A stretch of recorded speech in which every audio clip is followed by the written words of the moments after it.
Eu vou convidar agora a Cláudia Brandão para trazer informações para nós aqui no nosso Jornal do Piauí. Cláudia, boa tarde. Seja bem-vinda, Cláudia. Boa tarde, Joelson. Tá aí, Cláudia Brandão, editora-chefe do jornal Cidade Verde. Cláudia, passamos da marca triste de 1000 mortes no Piauí. Pois é, lamentável, lastimável, são 1000 vidas perdidas, 1000 famílias que choram seus parentes.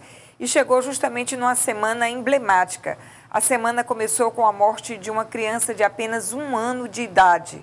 Ontem nós perdemos um médico que estava na frente da batalha contra a Covid-19, de apenas 39 anos de idade. E também alguns senhores morreram ontem, né? O professor Antônio Al Ferraz, também um médico, Paulo Lages. Enfim, isso mostra que a doença não é uma doença apenas para grupos de risco. Ela atinge pessoas de todas as faixas etárias, muitas delas também sem nenhuma comorbidade. Portanto, é imprescindível que as pessoas mantenham a vigilância na prevenção à doença, Joelson. É verdade, gente, é muito importante isso. Olha, agora vamos trazer os números para vocês, para termos uma ideia de como foi esse avanço. Temos os números aí da Covid-19, que são números que chamam a atenção, a gente propõe que a gente possa refletir sobre eles. 35.445 casos já foram confirmados desde março até aqui, 13.570 casos foram descartados, 130 mil testes feitos aproximadamente, quase 131 mil dos testes rápidos, 1.519 casos de altas médicas, pessoas que deram entrada nos hospitais e tiveram alta. E 1.019 mortes. Anteontem foram 32 mortes, pela Covid-19. Vamos aqui a mais informações. Teresina, que chegou a 555 mortes pela Covid. Atualmente, nós temos uma taxa de ocupação de UTIs que é a seguinte: 303 leitos de UTI estão ocupados, 141 livres. 16 leitos ocupados de estabilização, 52 nesse momento livres. Somados os leitos de UTI e o de estabilização, são 319 ocupados e 193 livres nesse momento. E os leitos clínicos, 556 ocupados, 453 livres. Repito, criamos as condições aqui para que houvesse uma margem de segurança na ocupação do número de leitos, que é simbolizada também por esse gráfico aqui de baixo. A mancha vermelha indica a quantidade de pessoas que precisam de internação. A verde, a quantidade de leitos livres para a ocupação. O dado que mais anima nesse momento é esse das altas médicas e da desocupação de leitos, que tem sido números positivos dia a dia, né, Cláudia? E da ampliação da oferta de leitos também, né, Joelson? A gente recentemente recebeu o primeiro lote dos leitos de UTI do hospital de campanha aqui ao lado do HUT, o Hospital João Claudino Fernandes, e ainda há outros leitos para serem entregues nesse mesmo hospital. Bom mesmo era que a gente já não precisasse com tanta intensidade, porque nós estamos já na estabilização do número de mortes, mas o problema é que esse número estabilizou no índice alto, né, Joelson? É verdade, Cláudia Brandão. E olha, desde a primeira morte por Covid-19 no Piauí, 1.019 vidas foram interrompidas. Uma média de uma morte a cada 3 horas. Isso desde o começo da pandemia. Só pelas complicações do novo coronavírus, que traz muitas dificuldades para aquelas pessoas que têm a forma mais grave da doença. Mas essas pessoas não são apenas números, elas são rostos, são histórias e agora passaram também a ser saudade.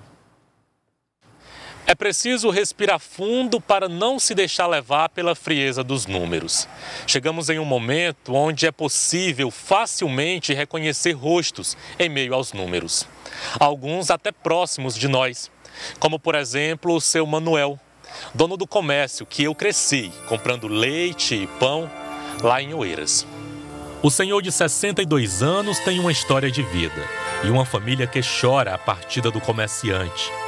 Desde o dia 27 de março, quando registramos a primeira morte no Piauí, que esse mosaico é duramente preenchido. Muitas dessas faces com histórias que se cruzam. Seu Juraci Gomes, ou simplesmente seu Jura, é de Água Branca e morreu de Covid 1 mês após perder a esposa, Dona Mimosa, também para o novo coronavírus. Muitos Arnaldos, Fábios, Roberts, Marias do Livramento e Caios, todos com uma história interrompida. No litoral piauiense, a memória de Dona Irene não vai ser esquecida pelo neto Darival Júnior. Ele e o pai também testaram positivo para a doença. Eu cheguei no hospital e daqui quis tentar ver minha avó. Aí me falaram só assim, não tem mais como ver sua avó, ela já está embalada. O corpo da sua avó chega ali no caixão, aqueles homens todo paramentados, o pessoal da funerária, e já colocam ali o corpo e lacram a urna lá e vão embora. E você ficou lá, eu fiquei lá com as minhas irmãs, que as duas que puderam entrar ali no cemitério. E o que eu posso dizer para vocês é que passou um rolo compressor por cima de mim, me esmagou, e eu não senti, e ainda fiquei me perguntando assim para as pessoas, o que foi que aconteceu? São mais de 4 meses de um combate mais rígido e, ao mesmo tempo, cruel, causado pelas mortes. O Piauí já soma 216 municípios com Covid-19. É 96% do estado. Cerca de 1% da população já testou positivo oficialmente. Em 100 cidades já foram registrados óbitos pela doença. O estado soma, nesse momento, 9,3 mortes por dia, o que representa uma morte a cada 3 horas. No começo da pandemia, tínhamos 148 leitos de UTI. Hoje, segundo o governo do estado, são 444. Nós lamentamos profundamente as 1.019 mortes. São vidas preciosas do nosso estado. Foram essas medidas preventivas que nos ajudaram a ter, até hoje, um número de casos muito menor do que aquele previsto inicialmente, lá no início da pandemia, por organizações, inclusive internacionais, que previam também um número de óbitos muito superior ao que nós temos. Fora da curva da morte está seu Frank. Ele teve alta nesta terça-feira, dia 14. Mas por telefone descubro que a família dele também teve uma perda.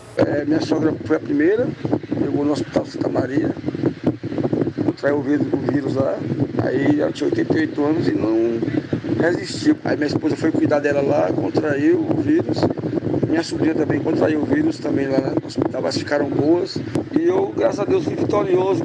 No dia que chegamos a 1.019 vidas perdidas pelo novo coronavírus, paramos por alguns instantes.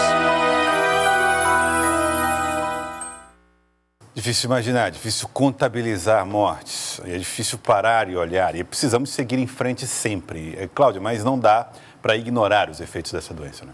De forma alguma, e nem nós podemos nos acostumar com a estatística fria dos números. Os números não representam a dor de cada uma dessas famílias. Só quem passou por isso sabe como é difícil. E não apenas as vidas que foram perdidas, mas pessoas que passaram muito tempo internados, e os relatos delas são muito tristes, as que conseguiram ter alta médica. Elas sempre dizem que a sensação de falta de ar é sufocante, é como se estivessem morrendo afogadas no seco. Então é desesperador e a gente não precisa passar mais por isso, né? Precisa ter responsabilidade, compromisso com o seu comportamento individual, de evitar aglomerações e de respeitar as medidas de proteção. Assim a gente vai retomando a nossa vida, as nossas atividades, mas sem esquecer que nós não voltamos a janeiro de 2020. Nós ainda vamos conviver com essa realidade durante um bom tempo e é bom estarmos preparados para isso.